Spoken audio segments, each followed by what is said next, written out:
Welcome to the Circuit of Success Podcast. The Circuit of Success Podcast. With your host, Brett Gilliland. Brett Gilliland, Visionary Wealth Advisory. The Circuit of Success Podcast. Let's start the show. Welcome to the Circuit of Success. I am your host, Brett Gilliland, and today I've got Todd Holzman with me. Todd, how you doing? I'm great, Brett. How are you? I'm good. What's cooking in New York City today? It's raining, and spring is resisting coming. Yeah, we got that coming this way. We got some rain supposedly coming. We're going to see if we get to play sports tonight with the kids, but we may get some rain out. So, well, again, you are Todd Holzman. I'm going to read a little bit here, which my listeners that know I don't do a lot of that stuff on here because I let you share this, but I know you're too humble to talk about all this stuff. So you founded Holzman Leadership after decades long career in leadership development and organization consulting.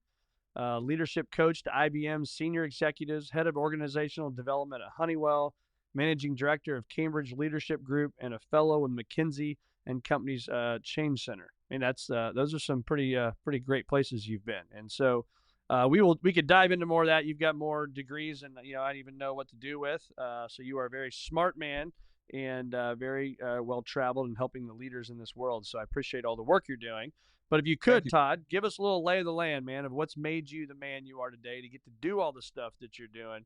What's helped you get there? Wow, I never really thought about my own journey that much. I'm so busy helping other people with theirs, kind of like you are, I guess. Well, like a lot of things, it all starts with mom and dad, I guess. My father really drilled into me the importance of being honest. He's going through some really tough times now, so I'm thinking about health-wise. So I'm thinking about him a lot and the lessons that he taught me. Now, not that he could always follow the guidance, but at least I think he definitely inculcated that into me, and that's an important thing. Tell the truth, don't lie. But I remember when I was 7 years old and we had a anniversary party for my grandparents, and we came back to the house, and my grandmother asked me, how'd you like the party? And I told her, because my dad told me to be honest, I didn't like, this is his mother. I didn't like it at all. And she said, she's like, here, I'm like, 7 years old. And she said, well, why not? Well, he kept calling Grandpa an idiot all night, and I don't think you love him. And, she was cool with it, but my mom, not so cool with it. My mom grabs me by the arm, pulls me to the dining room and says, what are you doing talking to your grandma that way? I said, but you and Dad always told him to be honest. And she's like, not that honest. And so, I mean, it's funny and it's what happened, but it kind of created an awkward thing for me because I had the voice of my dad, be honest, tell the truth, don't lie. But then when I did it, it didn't go so well. So I constantly had this experience of when I would kind of say the truth as I saw it, things wouldn't go well. I'd piss off friends, I'd piss off teachers, my mother, but then when I didn't do it, I didn't feel so well. And then I only started to realize that was kind of a universal human dilemma, an honesty dilemma. When I went to Columbia, I did my first master's degree there, and where I got really challenged on my communication skills and realized there were some big gaps that I had that I wasn't aware of, and of course was blaming other people for. So then the last 30 years since then, I have built a firm and have a global faculty of 13 people, more than half of whom are in the UK and Europe, and the rest are in the States here, dedicated to one thing, is to improving people's ability and leaders at all levels to really get to candor with each other.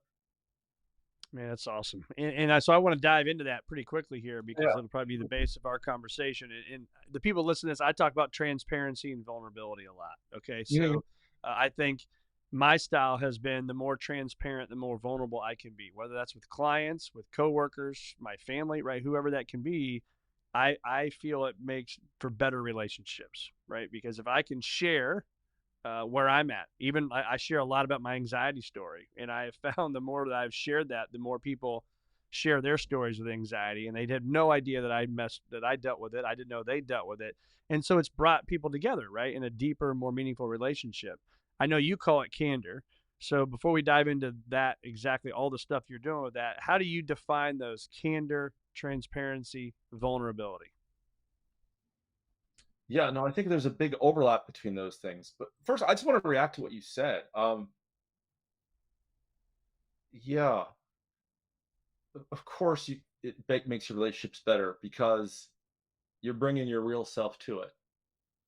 And you can't have a relationship if you don't bring your real self to it, right? That's So right. by sharing, I guess, your anxiety story, so just something that's true for you and is a part of who you are, then, well, first of all, people get to see who you really are, and you want to have relationships based upon who you are, not some image that you're creating for yourself, right? But also, and I imagine this is why you're saying this is so moving to people on your podcast, but also maybe it helps them be more authentic as well. And then now we're all connected on a much more genuine level than the superficial masks that we tend to wear in front of each other to make it seem like everything's okay, or to make us seem like we're a certain kind of person that's different from maybe who we really are. Yeah. I don't know. I find the fact that you've really emphasized. What made you do that, by the way? Where did that? How did that occur to you all of a sudden to suddenly start doing that? Because It was funny. It came by lack of planning to do it. It was, I was giving a talk. This was years ago, and I was giving a talk, and for some reason, this thing pulled at me and said, "You need to share this story," and I did. And of all the stuff that I thought I said that was great, I had people that came up to me after the talk, like people do, and 3 or 4 people in a row told me, and I didn't know these people, right? I didn't know them at all. And they thanked me for sharing my story on anxiety. And we ended up having these long conversations. And then that led into, of all things, sharing with another mom at a trunk or treat in a parking lot of a school about anxiety and the things she was dealing with and how it helped her. And it was like, man, why? I mean, that's pretty selfish to not share your story if it's really truly helping people. And then so it just kind of happened. One thing led to another, and the more I share it, the more people are like, you know what, man, me too. Thanks for sharing. Me too. Thanks for sharing. And so that's why. And now I just keep doing it, and I feel like it's one of the things I'm supposed to be and doing. maybe now they do it with other people too because of that. So Absolutely. you start ripple effect, right? Yeah. I'm sorry, I interrupted you. No, you're absolutely right. It was a ripple effect. Because and what you said something was very interesting, Brett. There was like this voice inside of your head that you were at this conference that kind of spoke to you, and you responded, and you did it. Yeah. And I think that's where it starts. I think we all have this voice inside of our head, and man, I don't know what it is. If you're religious, you'll call it God.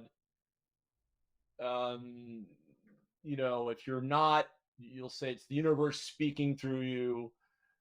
You could just say it's the deep recesses of your subconscious or something. We don't have to debate what the source is, but there's this voice inside of us that's always calling us. And it's generally calling us to tell the truth. Yeah.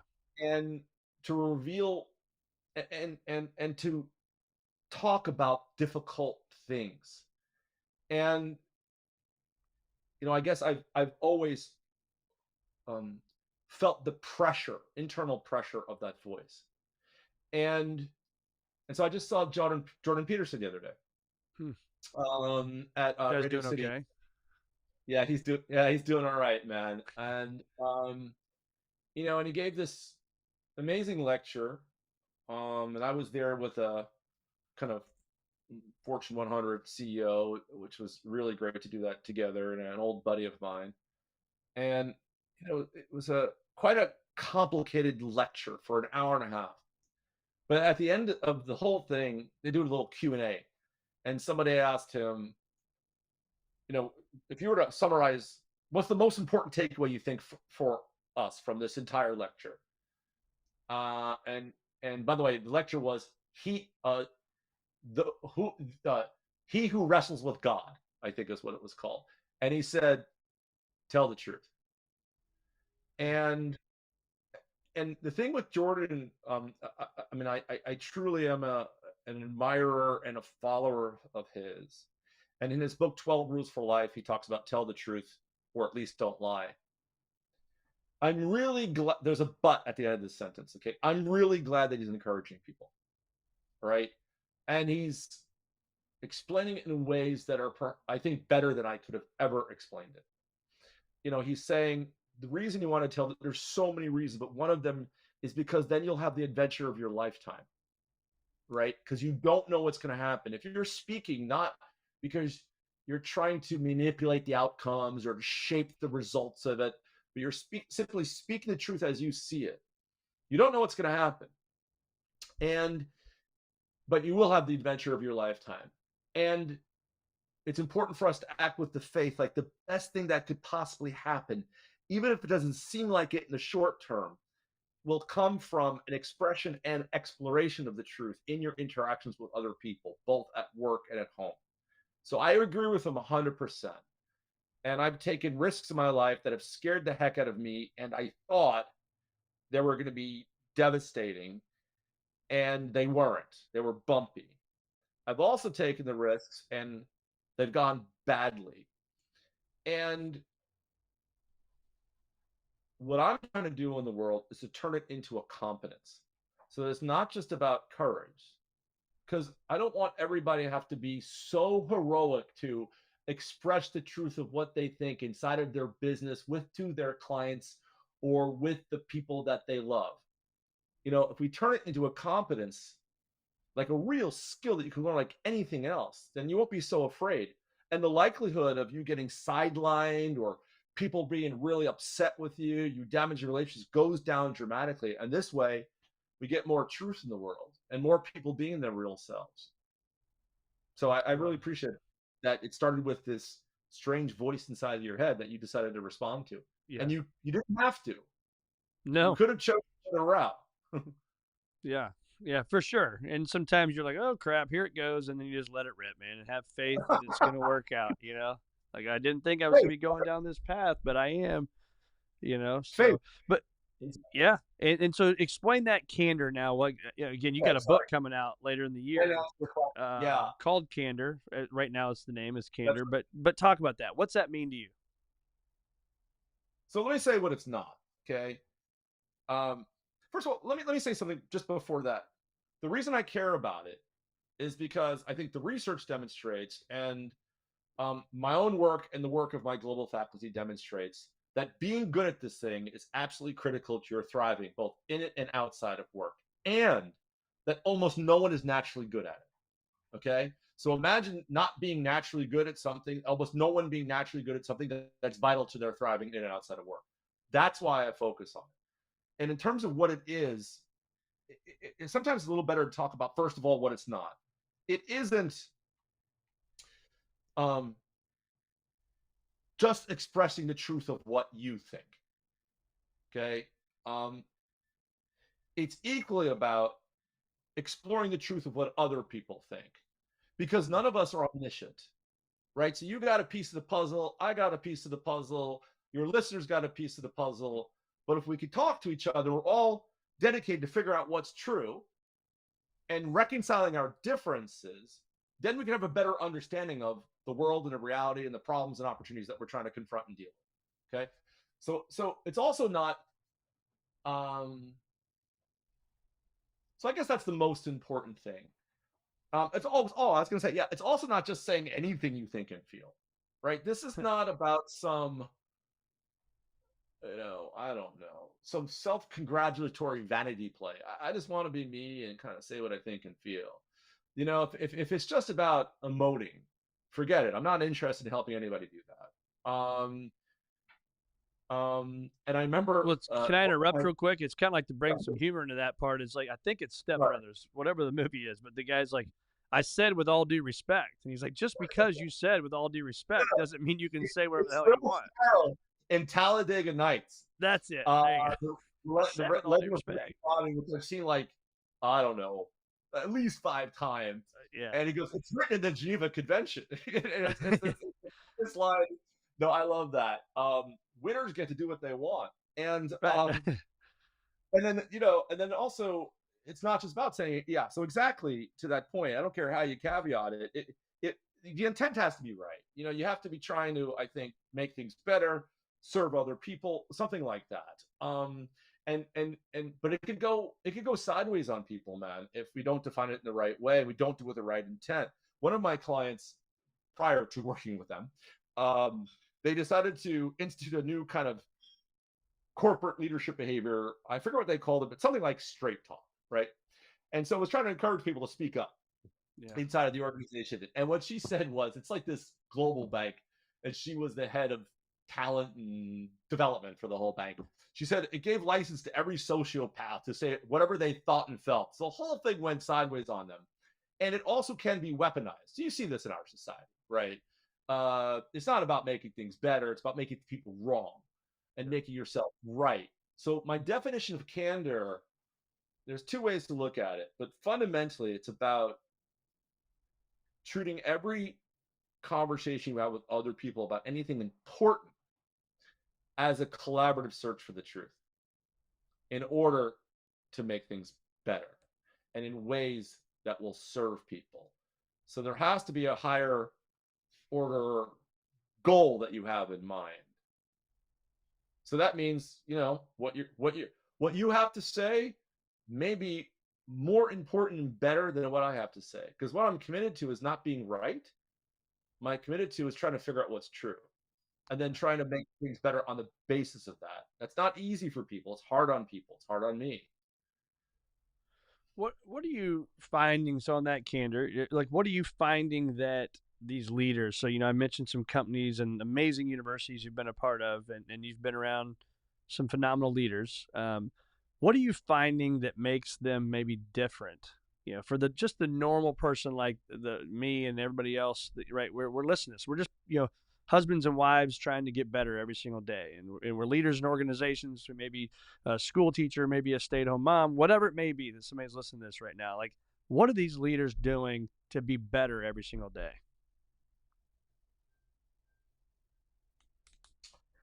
My honest answer is I don't think they're better than any of us. I love that. I mean, there are some things where, they clearly kind of, there are certain things I think differentiate them, but I want to say specifically where they're not better in a moment. So oftentimes, some of these people I've met, man, I mean, they're so smart. I feel lucky to be around them. Some of my clients, like, I mean, they're much smarter than me. And it's a little intimidating, but it's also kind of nice to be around like such amazing people. So they're super smart, man. They work their asses off for sure. And I think people who get to these higher level positions, because my company works with like small biotechs, but like when they're smaller firms, but work with like quite large companies. They're probably more ambitious, than maybe your normal Jim and Jane, But what I will say, where they're no different than anybody, and some of the best people I know are small business owners, coaches, priests, not people who have these big positions necessarily. Yeah. But what we all struggle, man, is around having honest conversations with each other. I haven't.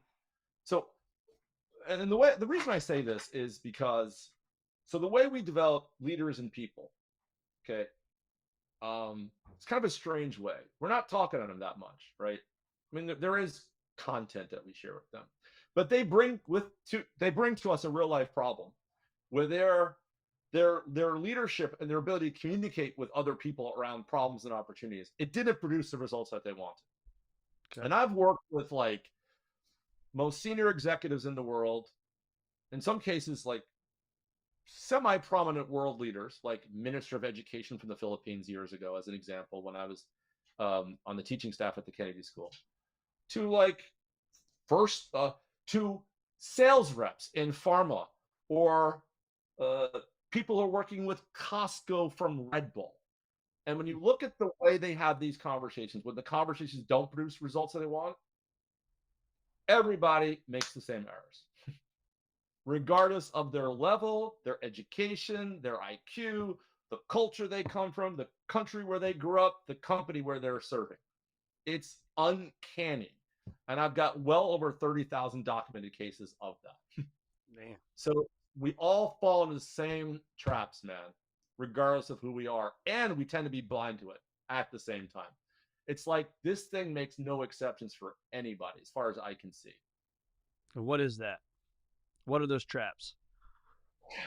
Well, there's there's like about 10 or 12. They're super common across the world. So I'll give you a couple of them, maybe 2 or 3. Let's say leading questions, jumping to action, and piling would be some great examples.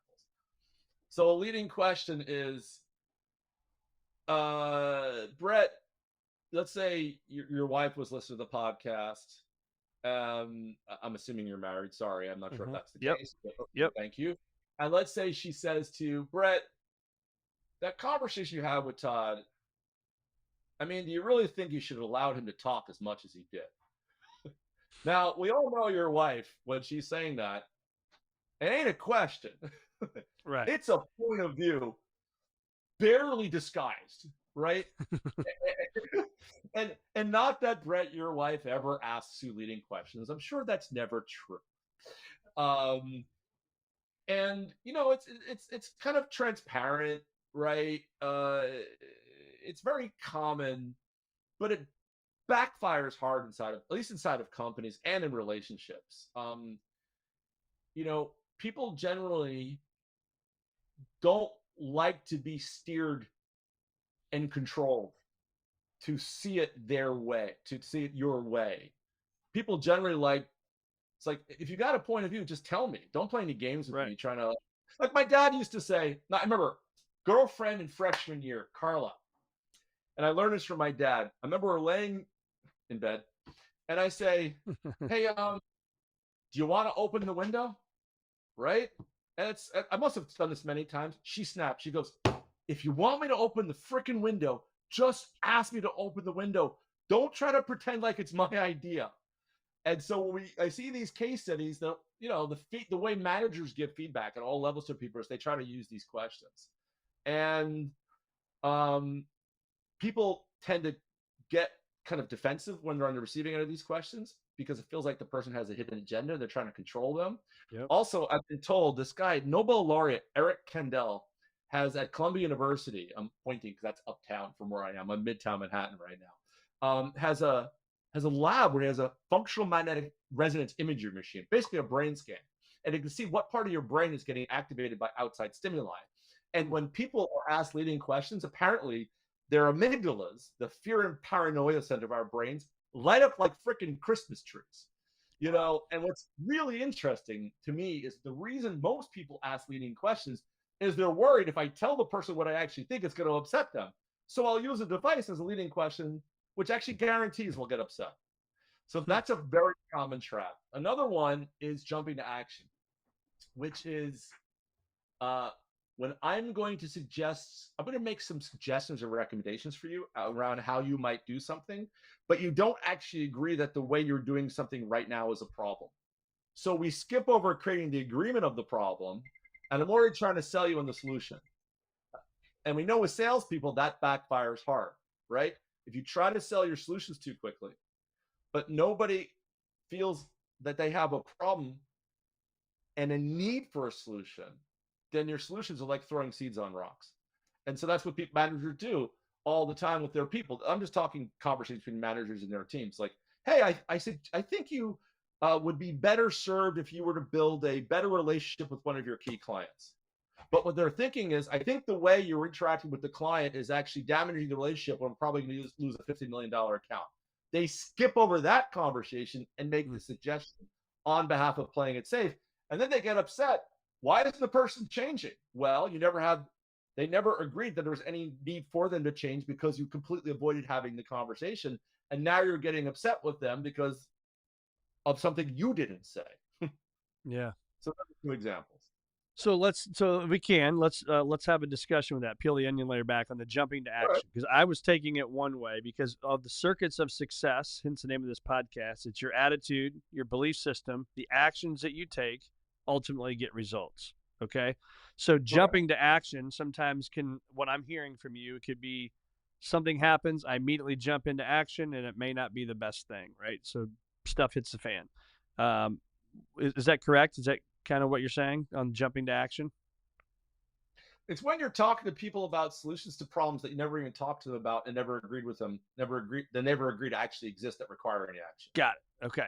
I got it. That makes sense. Okay. So that's in line, because what I was saying is the jumping to action side is more of a, like, if I get something in bad news at business or whatever it may be, I go straight to this journal and I write out a plan, right? And then I take action immediately to get out of whatever that issue may be. Okay. So I think I wouldn't call that like prematurely jumping to action, right? Yeah. If the problem is clear and the answer is clear, man, get on it and don't dilly-dally. So, yeah. and you have a mechanism that helps you like get on it quick and not to kind of flounder and overthink it, right? Yeah. I mean, this avoidance is the enemy, okay? But when you're inside of but when there's a problem, for example, that you're dependent upon other people to address, whether it's someone above you, someone next to you, someone, left or right of you, someone below you in your company, if it's your client, you're not going to get them to behave any differently than you are today unless they agree that the current way they're behaving is going to be ill-suited to solving some problem they care about. So if you talk about the solution, like, here's what I think you ought to do, but they're not convinced that the way they're behaving now is not going to enable them to accomplish their goals, then your ideas may be perfect, but they can be quite impotent if you take my meaning. Do we need and I think that that's exactly what a good wealth management advisor does, right? I mean, I get on the same page with you and you say, okay, Todd, my goals are A, B, and C, right, is what I heard you say. And here's how we're going to get there.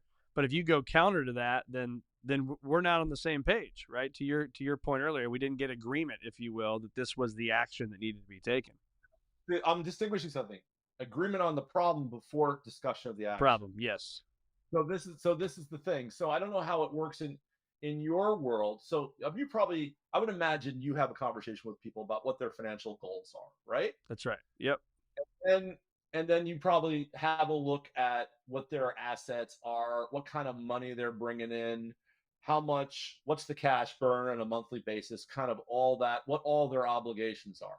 That's right. And probably at some point, you would probably have a conversation with them about, well, in order to accomplish your goals, there are certain problems that you're going to have to deal with. So, for example, if your view is, given the amount of revenue you're making now and you're projecting you're going to make, the problem I see is that your spend is too high.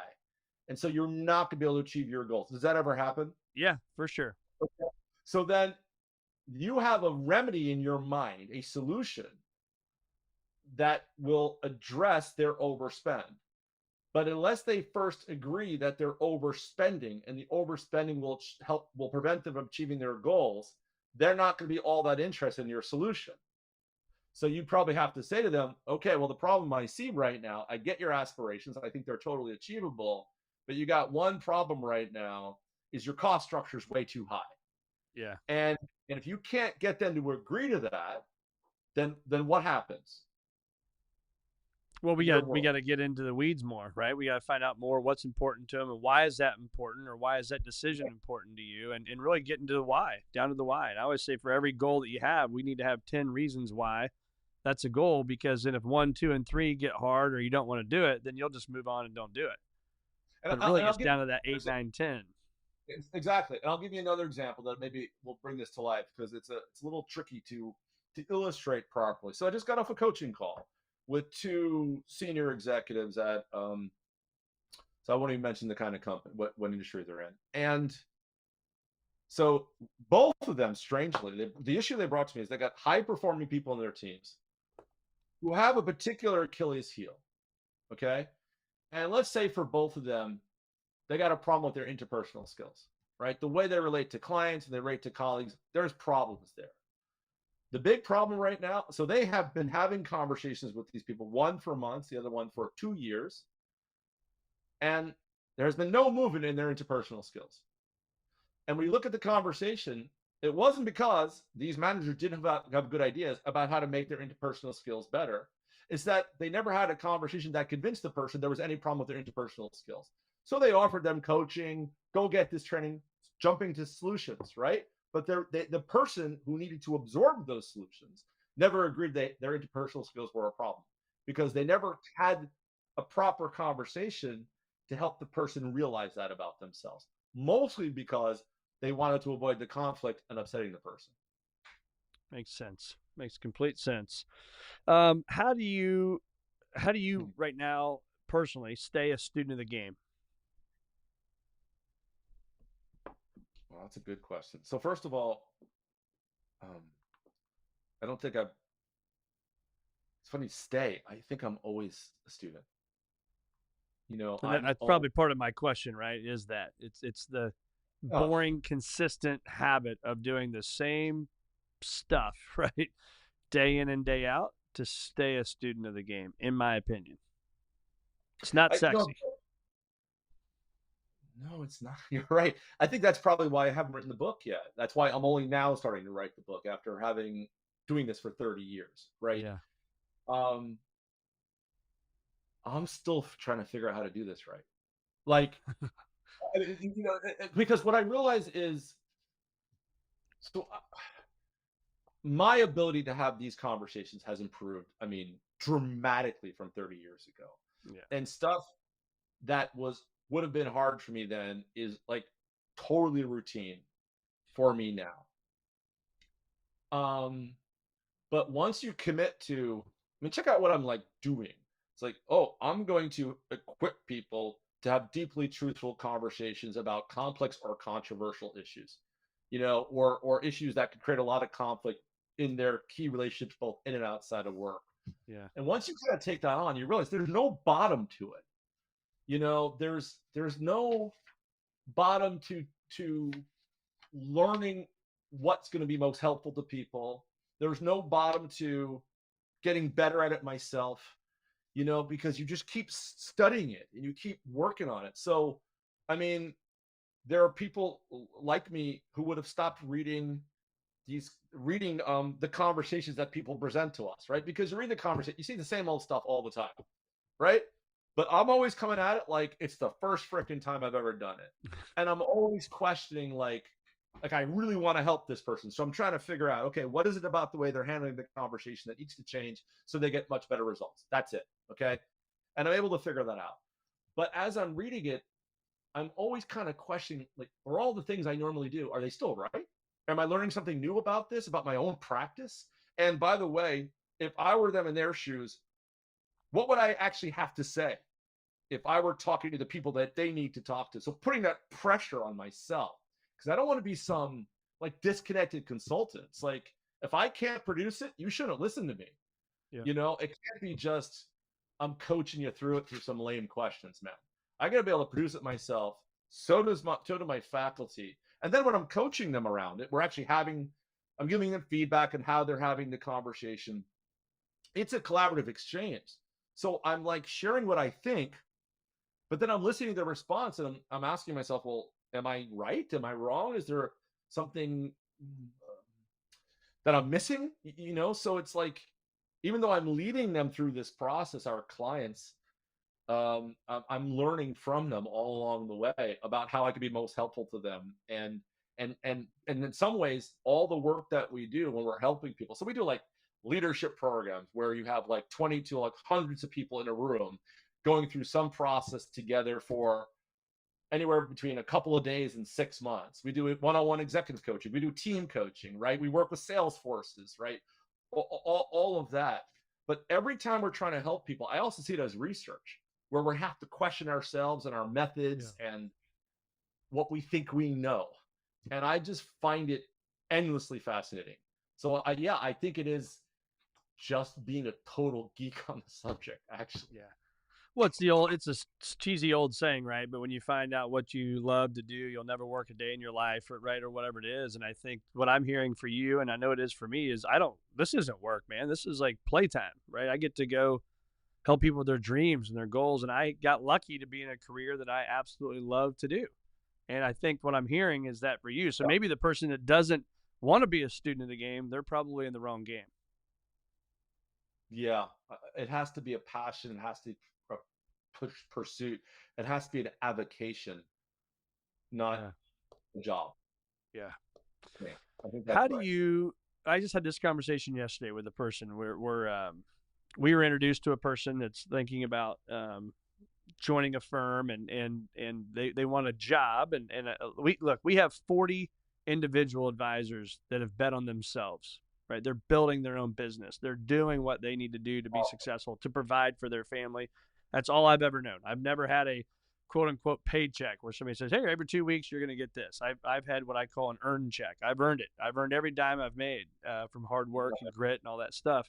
And that's not a pat on the back. That's more of my belief system. So that's all I know in my adult career.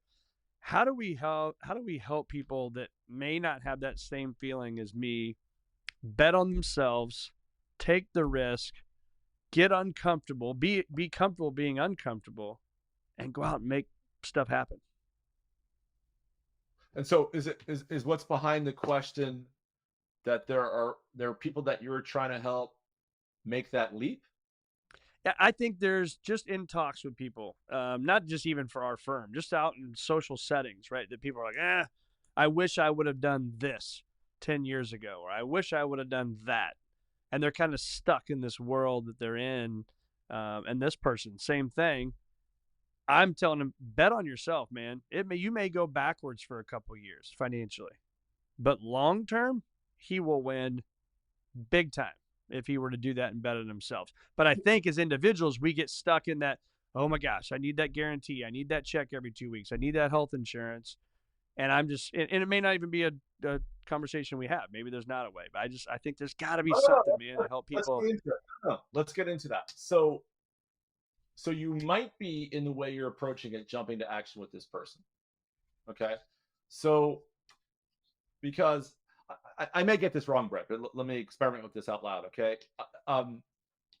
This is just what the voice inside my head is saying. So, take the leap. You'll make more money than you ever could. That's great.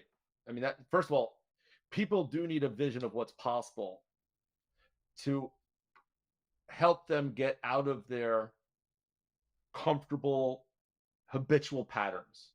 And so you're trying to inspire them to do that. And it's exactly what you should do, right?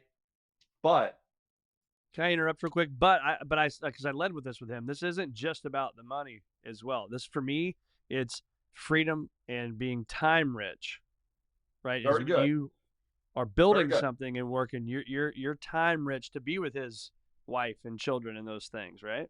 Very good. So you've well articulated all the upsides, being it's big and small, say. What we know from the psychological literature is that the avoidance of pain is more motivating than the pursuit of pleasure. I don't mean pleasure literally.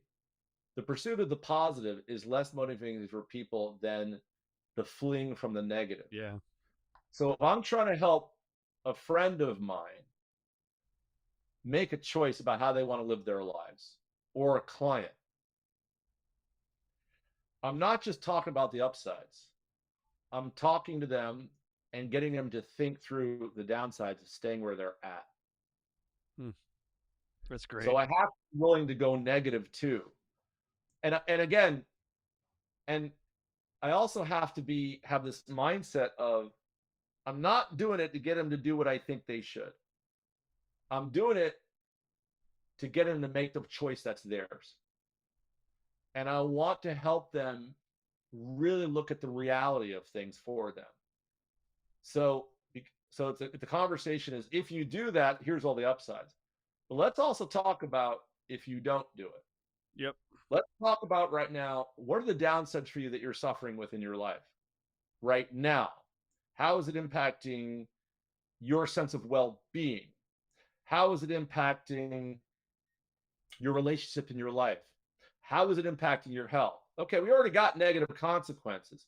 See, the thing is, people never really, sometimes they need a friend to help them look at all this and think about it, because they don't often think about these things. Then you have somebody like me or you coming along, like, we can see the greener pasture, man. It's Right. there. Go for it, man. And it's like, no, we got to see how the grass is withering where we're at right now. But then it's also to say, and can you look 5 years now, look 10 years now into the future? If you keep doing this thing that you're doing, certainly there are some upsides to it, right? You're providing for your family, you've got stability, you're de-risking, but look at all the risks that you're also creating in your life now and in the future by staying where you're at. And more often than not, the risks of remaining where you're at far exceed the risks of going on a new journey. But people don't see that because they're so used to what the life that they're living, they've never been forced to look at the downsides and the risks that they're currently taking by playing it safe. Playing it safe rarely keeps you safe. You know, if you wait for the dragon to grow up and come to your door, you're dead. But if you go out to meet it in the den where it's hiding when it's little, you can contend with it. Solid. Freaking solid advice.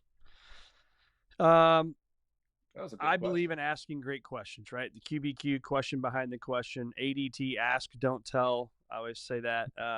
What great questions should we be asking ourselves?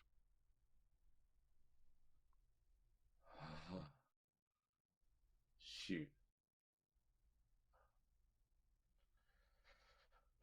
Gosh, I guess, first of all, the first question I ask is, who am I to even answer the question? You know, so I'm like, why should Shit, I don't know. I don't know either. Well, you know, By the way, you're my 388th interview, and I thought of this question last night, and I've never asked it out of 387 other people, so I apologize, Todd, for asking you first. No, fine. It's a killer question. And let me answer it, because yeah, I think it's, so what are the, I'll maybe 2 or 3 questions. One, what are the things that you should and could do better that you're not? Something like that. I mean, it could be something as trivial as, I know, and listen, none of us are perfect. We're all riddled with imperfections, left, right, and center, man. And we know a lot about our deficiencies. In some ways we have this voice in our head which is always very self-critical. I mean, shoot, it could just be as simple as, I need to make my bed in the morning. Like, there are small things that we let slide in our lives, and we could take care of them, and it would make our lives incrementally better. Like, just think about, is there one small thing that I could do that would make my life or the life around me, my folks, better, that I just haven't been doing for whatever reason? I think that's a good question.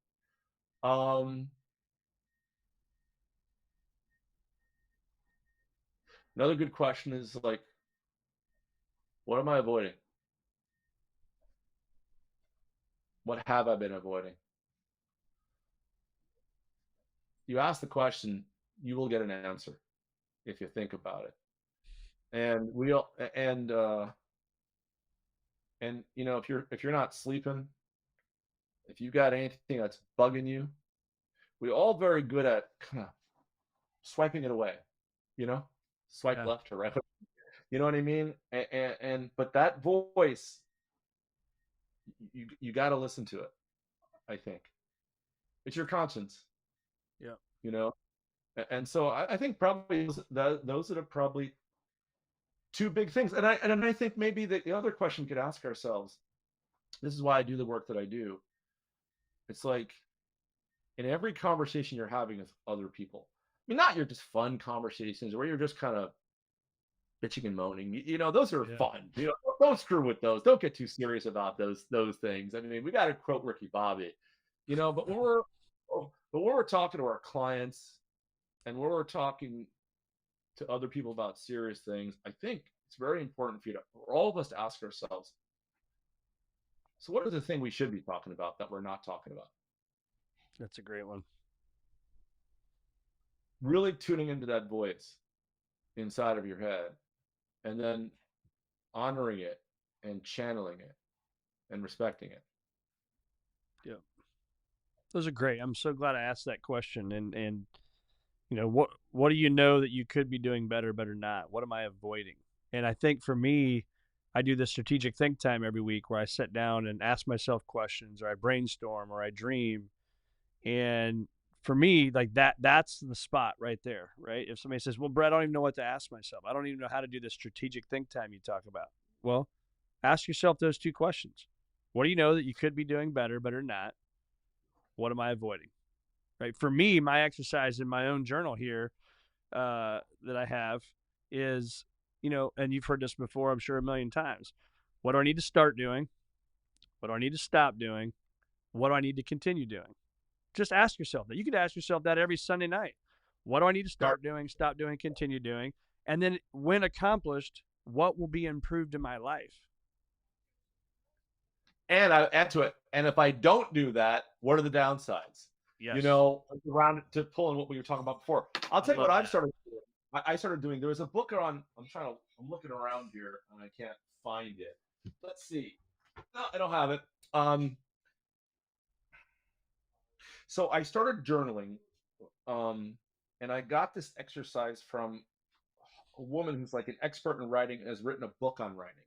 And so what I write in the morning is, so I'm saying hello to some higher power, okay, and I'm saying,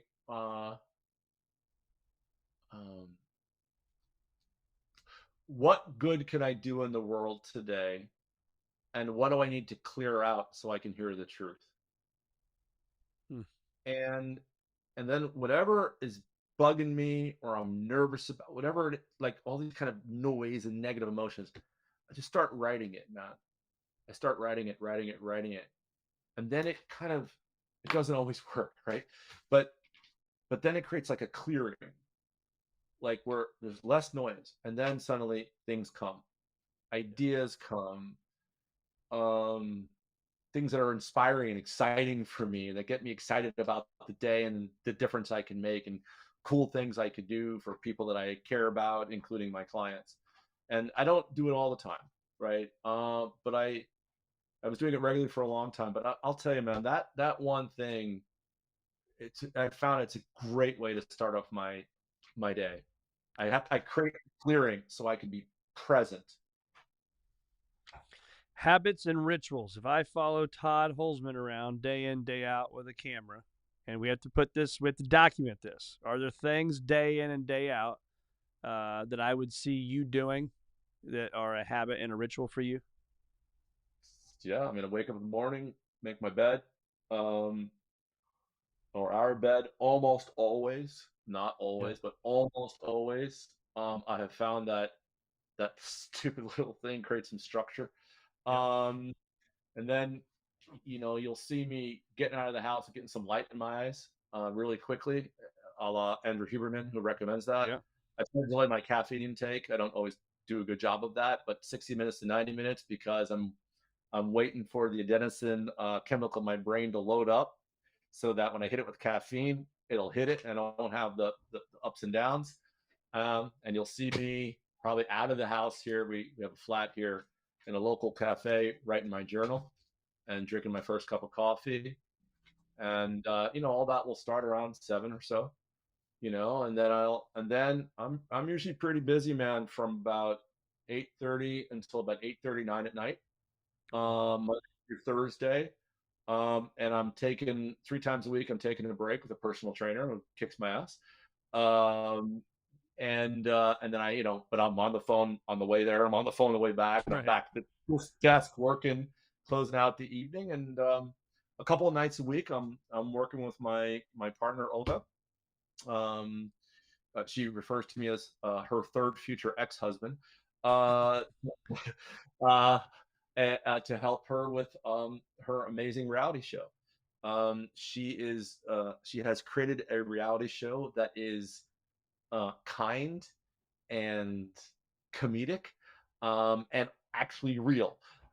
Real people, real stories, and she's trying to do something very different in the reality show business. And Awesome. and it's already on a streaming service, but she's trying to get some bigger streaming service. It's called Olga Knows Best ? So I'm working with her on it, and unfortunately, I'm in it because it's about her life, because her name's Olga, and nobody can resist her, so I had no choice. So I had to be involved just to play a lot. So it's pretty busy, and then Saturdays, we spend time on that, and then I'm back working on Sundays, man. So Awesome. it's pretty full on, and hoping to get a little more, start booking a little more off time and vacations. Awesome. That's it. Awesome. That's a cool day. I love it. Well, where do our listeners find more of you? I know you've got your book coming out, Candor, if you want to plug that. When will that be out? When will it be finished? All that kind of stuff. Let me just check here. So the book will come out sometime next year, probably about 12 months from now. So we're in April. So around April or May, it'll be a book on Candor.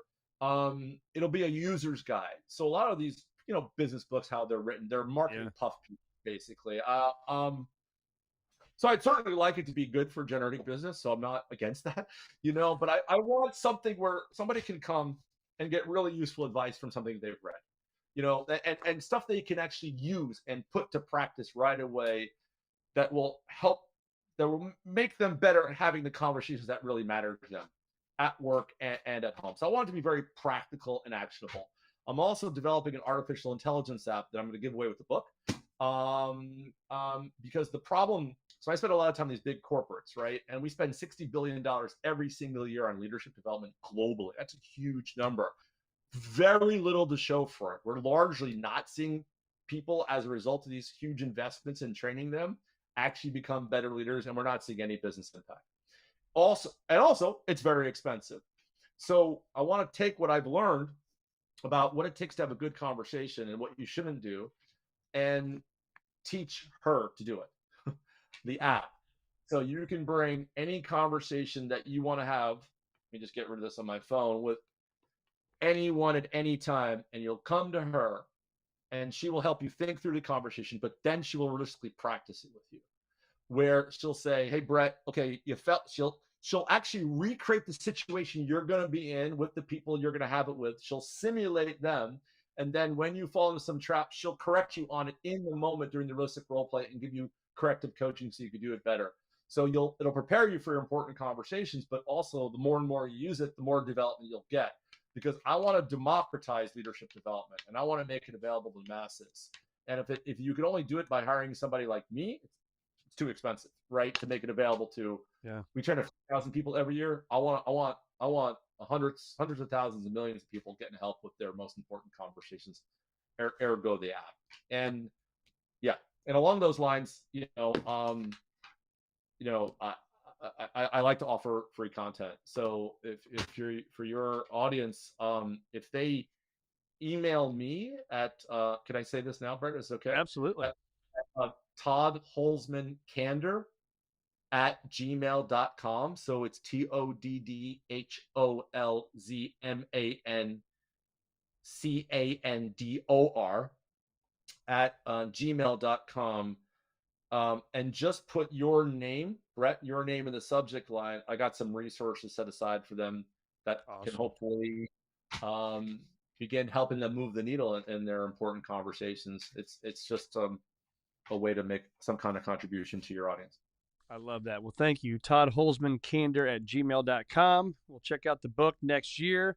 And man, it's been awesome having you. Got tons of takeaways here, and I know you've added an immense amount of value to our listeners. So we really appreciate your time, man. I know you're a busy guy.